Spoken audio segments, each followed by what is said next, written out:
Hello friend, मैं BM Yadav आपको स्वागत करते हैं एक न्यू वीडियो में। चलो वीडियो को स्टार्ट करते हैं बिना देर किए हुए। भारत पर प्रतिबंध लगाएगा अमेरिका। रूस से ये घातक हथियार खरीदने की वजह से है नाराज अमेरिका। रूस से S-400 मिसाइल रक्षा प्रणाली S-400 एयर डिफेंस सिस्टम की खरीद को लेकर भारत काटसा कानून के तहत प्रतिबंध लगाया जा सकता है या नहीं, इस पर फैसला अमेरिका के राष्ट्रपति जो बाइडेन करेंगे।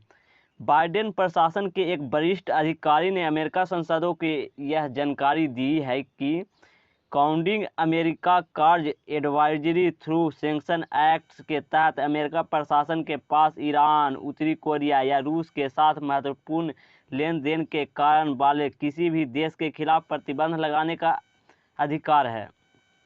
काटसा एक सख्त अमेरिकी कानून है जो 2014 में क्रीमिया पर रूस के कब्जे और 2016 के अमेरिकी राष्ट्रपति चुनावों में व्लादिमीर पुतिन के कथित हस्तक्षेप के जवाब में वाशिंगटन को उन देशों पर प्रतिबंध लगाने के लिए अधिकृत करता है जो मॉस्को से प्रमुख रक्षा साजो सामान की खरीद करते हैं। बाइडेन लगाएंगे भारत पर प्रतिबंध का फैसला करते हैं या नहीं करते हैं, इस वीडियो में हम आपको बताते हैं। वीडियो पूरा वॉच करिएगा। भारत के खिलाफ संभावित काटसा प्रतिबंध से जुड़े एक सवाल पर दक्षिण एवं मध्य एशिया में अमेरिका के सहायक विदेश मंत्री डोनाल्ड लू ने सीनेट की निकट पूर्व, दक्षिण एशिया, मध्य एशिया और आतंकवाद निरोधी मामलों को विदेश संबंधित उपसहमति के सदस्य को बताया गया है। नई दिल्ली पर प्रतिबंध लगाया जाए या नहीं, इस पर फैसला राष्ट्रपति जो बाइडेन लेंगे। यूक्रेन पर रूस की सैन्य कार्रवाई से पड़ेगा असर। डोनाल्ड लू ने कहा, मैं आपको आश्वस्त कर सकता हूं कि बाइडेन प्रशासन काटसा कानून का पालन करेगा और इसे पूरी तरह से लागू करेगा। प्रशासन इसके किसी भी पहलू पर आगे बढ़ने से पहले कांग्रेस के साथ राय महाशिविर करेगा। उन्होंने कहा है कि दुर्भाग्य से मैं यह नहीं कह पा रहा हूं कि भारत के खिलाफ प्रतिबंध लगाने के मामले में राष्ट्रपति या विदेश मंत्री के फैसले को लेकर कोई अंदाज़ा लगाया जाए। मैं यह भी नहीं कह पा रहा हूं कि क्या यूक्रेन पर रूस की सैन्य कार्रवाई का इस फैसले पर कोई असर होगा। फिलहाल कोई निर्णय नहीं लिया गया है। डोनाल्ड लू ने स्पष्ट किया है कि बाइडेन प्रशासन ने भारत पर काटसा के तहत प्रतिबंध लगाने के मुद्दे पर फिलहाल कोई निर्णय नहीं लिया है।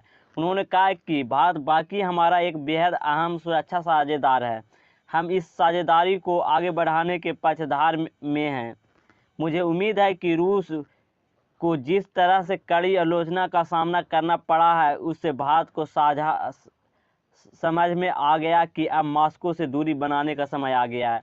लेकिन भारत को ऐसा नहीं करना चाहिए। मेरे मध्य नज़रिए से क्यों नहीं करना चाहिए, क्योंकि भारत हमेशा ज़िंदगी भर भारत को साथ देते आया है। रूस, अमेरिका कभी भारत के साथ नहीं दिया है। आप देख लीजिए, कभी भी 1962, 65, 61, 1998 सब दिन अमेरिका भारत के विरोध में वीटो किया है। भारत का कभी दोस्त था ही नहीं अमेरिका सब भारत के पान टुकड़ा में किया। भारत को मतलब कभी भी अमेरिका साथ नहीं दिया।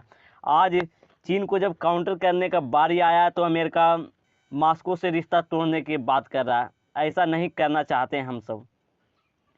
डोनाल्ड लू ने दावा किया कि रूस बैंकों पर लगाया गया व्यापक प्रतिबंधों के चलते किसी भी देश के लिए रूस से प्रमुख हथियार प्रणाली को खरीदना बेहद कठिन होगा। उन्होंने कहा कि पिछले कुछ हफ्तों में हमने देखा है कि भारत ने कैसे MiG-29 का ऑर्डर रद्द किया, रूसी हेलीकॉप्टर और टैंक रोधी हथियारों को ऑर्डर रद्द किया। लेकिन ये भारत को नहीं करना चाहिए, क्योंकि भारत ये भी भूल गया कि ये सब अंग्रेज है, किसी को नहीं होता है। जितना भी इसका देश कॉन्टेक्ट में रहता है सबको ठगा है। अमेरिका और ब्रिटेन दुनिया के दो सबसे कमीने देश है मेरे नज़र से, आप सबको बताना चाह रहे हैं। ये दोनों कभी भी अपना फायदा के हित में हर काम करता है। लू की यह टिप्पणी ऐसे समय में आई जब भारत को यूक्रेन पर रूसी हमले को निंदा करने वाले प्रस्ताव पर संयुक्त राष्ट्र में बुधवार को हुए मतदान से दूर रहने को लेकर रिपब्लिकन और डेमोक्रेट दोनों ही दलों की आलोचनाओं का सामना करना पड़ रहा है।